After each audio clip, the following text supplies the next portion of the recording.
So we're going to paint some autumn leaves. So the colours that I've got lined up to use today, they're all Winsor & Newton Cotman watercolours. So I've got some burnt umber, I've got some cadmium yellow, I've got some cadmium red, and I've got a little sap green. And I've just squeezed a bit out onto a plate, which I'm going to use as my palette. I've got a round brush, size 8. Sizes do vary from make to make, so this is a relatively small size 8, I'd say.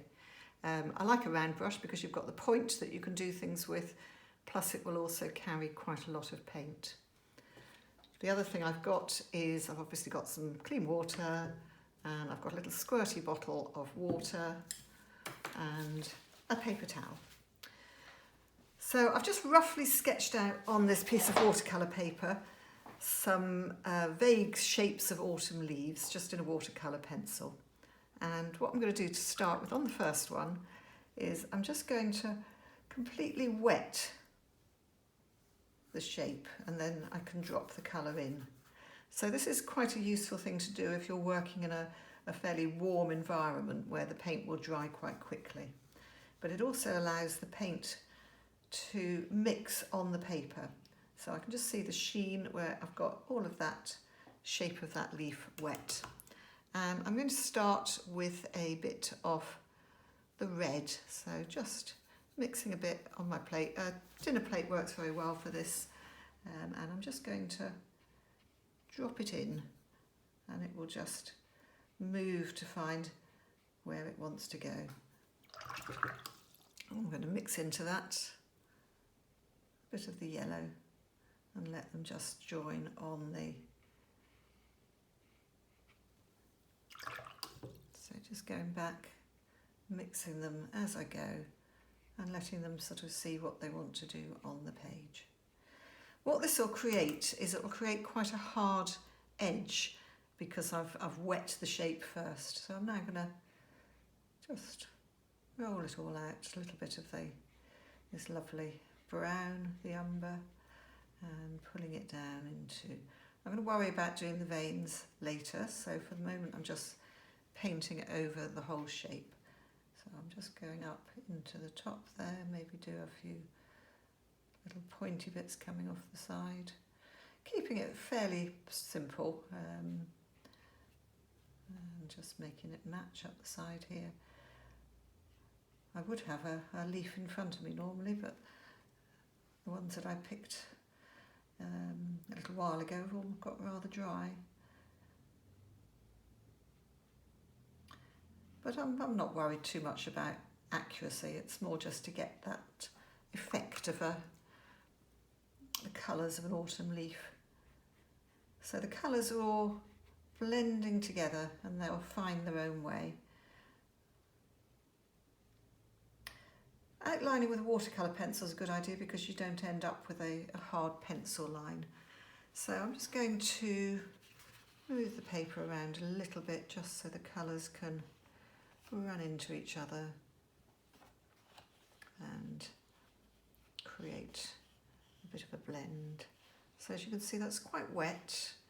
The paint's moving quite well. A bit of a dry patch up the top there. This will dry quite a lot lighter, so I will want to build up some more layers on top of this once it's dry.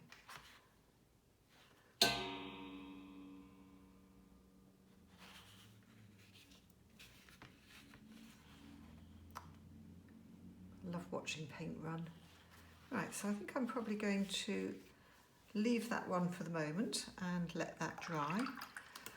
So I'm going to do the second one in a different way. So I'm going to start with this one being dry, and I'm actually going to use sap green. Sap green is probably the only green in a tube that I would use in watercolour. Normally I would make my own, but sap green is quite a natural sort of green.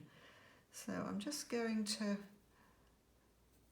so again, just picking a bit up on my brush here. And I'm going to I'm just randomly sort of making it up as I go along the colours really. what I do like is to pull the stalk out using the colours from the middle. So very much, although it's from my imagination, obviously it's based on having studied quite a few leaves in my time and having an idea of what I'm hoping to achieve. So that one was done on a dry paper but with fairly wet paint, and we'll just let that one dry and see what it does.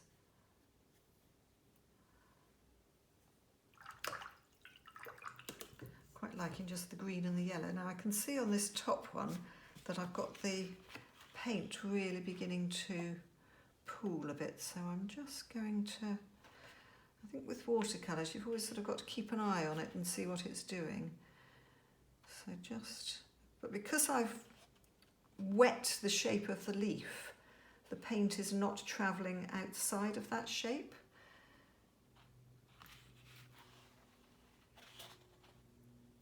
So I'm really liking some of the effects that are building up on that one. And then I'm going to go into this little oak leaf up here. Actually, I think what I might do on this one is I might actually go for this wetting the whole shape again. I find it quite a nice way to work. So not worrying too much about accuracy. I'm not trying to do botanical illustrations here. What I'm trying to do is to give a feeling for the autumn colours. So it's a bit, if you like, a bit more sort of impressionistic. So really dropping the colours in.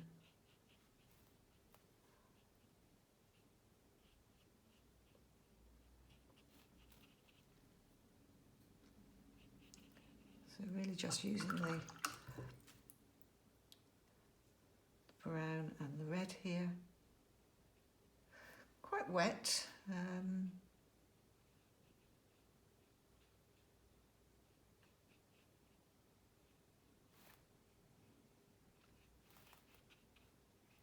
I like having that little bit of red in it.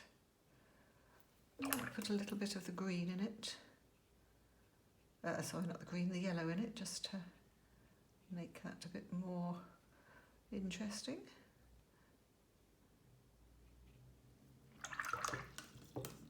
And you can see how much lighter this first leaf has become now that it's drying.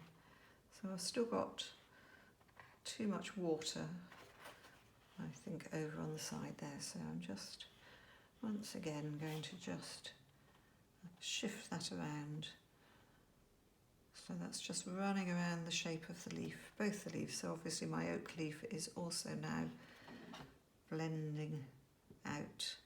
So getting some really interesting effects coming out there. And this is going to need to dry before I can go back in with a second coat and some veins. So I'm going to leave this to dry and then carry on in a second video.